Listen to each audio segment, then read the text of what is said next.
गरीब दर्जी बहू की घास की साड़ी और घर। देखो शालिनी, मैंने साड़ी की फॉल लगा दी है और मैंने इस सूट की अच्छे से तुरपाई भी कर दी है। तुम दोनों का बहुत बहुत शुक्रिया। तुम दोनों की वजह से मेरा दर्जी का काम कितनी जल्दी हो जाता है, वरना अकेले ये सब कर पाना मेरे लिए बहुत मुश्किल था। बातें बाद में कर लेना, ये लो जल्दी से नींबू पानी पी लो। बाजार में तो नींबू के भाव चांदी के भाव जितने चल रहे हैं, तो तुमने ये नींबू पानी कैसे बनाया?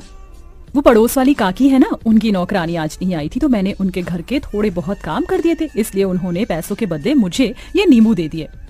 ये भगवान भी कैसे कैसे दिन दिखाता है। हम गरीबों को गर्मी के मौसम में नींबू पानी पीने के लिए भी हमें कितनी मेहनत करनी पड़ती है। अदिति की बात सुन बाकी बहुएं उदास हो जाती हैं। शालिनी इन सभी बहू में से सबसे बड़ी बहू थी, जो दर्जी का काम करती थी। वहीं बाकी घर संभालने के साथ साथ शालिनी के दर्जी के काम में मदद भी किया करती थी। इन पांचों के पति सड़कों पर झाड़ू और मजदूरी करने का काम करते थे, जिससे यह मुश्किल से 2 वक्त की रोटी ही खा पाते थे। अरे वाह शीला, तुमने तो अपने घर का हुलिया ही बदल दिया। कितना सुंदर लग रहा है तुम्हारा घर। वो तो अच्छा लगेगा ही ना, पूरे 1 लाख रुपए जो लगाए हैं घर के रेनोवेशन और पेंट में। वैसे मेरे ख्याल से तुम पांचों को भी अपनी ये बाबा आदम के जमाने की गुफा को रेनोवेट करवाना चाहिए। न जाने इतनी गर्मी में तुम लोग इस गुफा जैसे घर में कैसे रहते हो। खिड़की दरवाजे तो ऐसे हैं कि अगर किसी का हाथ लग गया तो वहीं टूटकर गिर जाएंगे। पांचों बहू की घर की बेइज्जती करके घमंड दिखाते हुए शीला अपने घर के अंदर चली जाती है। अपने घर की इतनी बेइज्जती होता देख पांचों बहुओं को ही काफी दुख होता है। अरे बाप रे बाप, ऐसा लग रहा है कि धरती लोक पर नहीं बल्कि सूर्य ग्रह पर पहुंच गया हूँ। कितनी गर्मी है। इतनी गर्मी में गुफा में सोगे तो गर्मी नहीं तो क्या ठंड लगेगी? क्या गुफा? और नहीं तो क्या, ये गुफा क्या आप लोगों को घर दिखाई देती है? शादी को इतना समय हो गया है, लेकिन हम एक ढंग के किराए के मकान में भी नहीं रह सके। कभी कभी तो लगता है इस गुफा जैसे घर को छोड़कर जंगलों में चले जाऊं और वहीं रहूं। याशिका की बातें सुन सभी लोगों को इस बात का एहसास तो होता है, लेकिन अपनी गरीबी और लाचारी देखते हुए वो कुछ नहीं कहते और ऐसी गरीबी में उनके दिन बीतने लगते हैं। अमृता, अगर तुम ना होती तो इतनी गर्मी में हमें ये ठंडा पानी पीना भी नसीब नहीं होता। जमीन ठंडी रहती है ना, इसलिए मैंने पानी के मटके रखना शुरू कर दिया था, ताकि कड़ी से कड़ी गर्मी में भी हमें ठंडा पानी मिल सके। कल रात थोड़ी बहुत चैन की नींद नसीब हुई थी। वैसे ये कपड़ा गीला कर ओढ़ कर सोने का आइडिया सच में कमाल का निकला। अब तो मैं रोज ऐसे ही सोऊंगी। पांचों बहुएं हमेशा अपने ऐसे छोटे मोटे जुगाड़ से गर्मी से थोड़ा बहुत बैक लिया करती थी। शालिनी देखो ना, मेरी साड़ी फिर से फट गई, इसे सिल दो। कितनी बार एक ही साड़ी को बार बार सिलकर पहनेंगे? जब से शादी हुई है तब से लेकर आज तक एक भी साड़ी नहीं पहनी है। वही 2-3 साड़ियों को सिल कर ही पहन रहे हैं। अदिति इतना बोल ही रही होती है कि तभी उन्हें बाहर से साड़ी वाले की आवाज आती है, जिसे सुन पांचों बहुएं जैसे ही बाहर आती हैं। अरे भाई साहब, ये नीली वाली साड़ी दिखाइए। अरे बहन जी, आप लोग वहाँ क्यों खड़ी हैं? देखिए मेरे पास एक से बढ़कर एक साड़ियाँ हैं, बनारसी, सूती, लखनवी, जरी वाली। बताइए कौन सी साड़ी दिखाऊं? अरे भाई साहब जी, आप किन से साड़ी लेने के लिए पूछ रहे हैं जो एक ही फटी हुई साड़ी को सिल कर पहनती हैं? इनकी एक सूती की साड़ी लेने की तो औकात नहीं है। ये क्या ही महंगी साड़ियाँ लेंगे। अपनी पड़ोसन मोना और अलीशा को अपनी इतनी बेइज्जती करता देख पांचों बहू की आंखों में आंसू आ जाते हैं और वो सीधा घर के अंदर चली जाती हैं। पांचों बहुएं इस गर्मी और गरीबी से परेशान हो चुकी थी।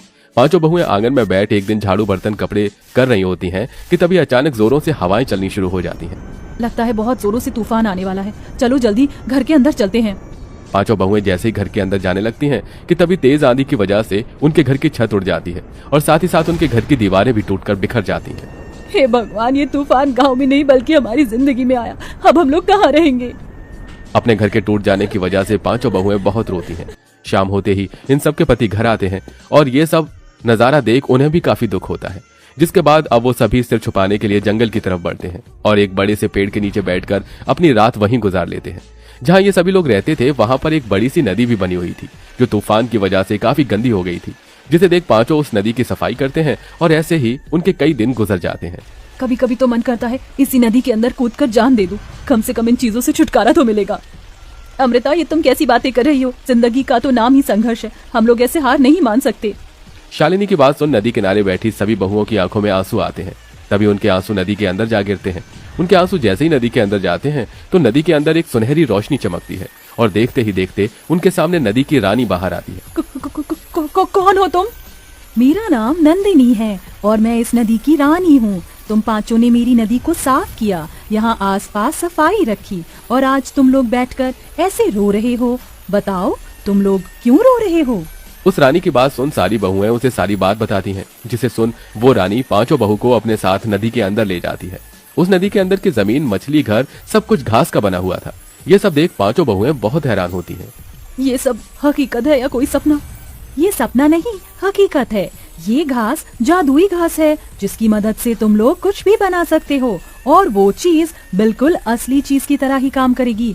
तुम लोग चाहो तो यहाँ से ढेर सारी जादुई घास ले जा सकते हो। नदी की रानी, आपका बहुत बहुत। पांचों बहुएं उस जादुई नदी के अंदर से ढेर सारी जादुई घास लेकर आती हैं और सबसे पहले उन जादुई घास से अपना घर बनाने लगती हैं। क्या इस घास से हम लोगों का घर बन पाएगा? ये मामूली नहीं जादुई घास है। नदी की रानी ने कहा था कि इस घास से बनी हुई सभी चीज असली चीजों की तरह ही काम करती है। क्या पता ये घास का घर भी हमारा असली घर हो।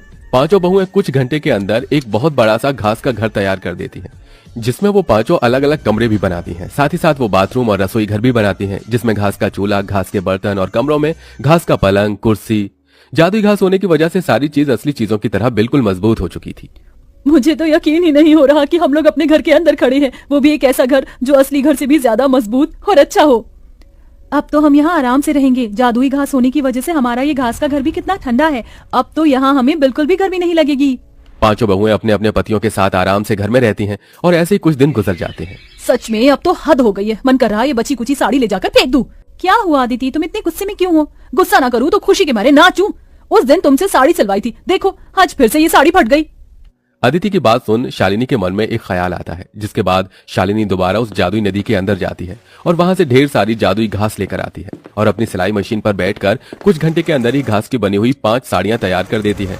साड़ियों के बॉर्डर पर वो तरह तरह के फूल भी लगाती है, जिसके बाद अब जैसे ही पांचों बहुएं उस घास की साड़ियों को पहनती हैं, इस घास की साड़ी को पहनकर तो ऐसा लग रहा है कि मानो जैसे मैंने रुई की साड़ी पहन रखी हो। अब इन घास की साड़ियों में हमें बिल्कुल भी गर्मी नहीं लगेगी और हम आराम से रहेंगे। पांचों बहुएं उस घास की साड़ियों को पहनकर काफी खुश होती हैं।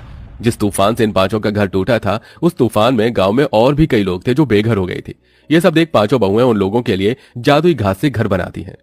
अरे आप लोग तो हमारे लिए देवी हो। जो चीज सरकार और अमीर लोग न कर सके वो आपने कर दिया। आपका एहसान हम कैसे चुकाएंगे।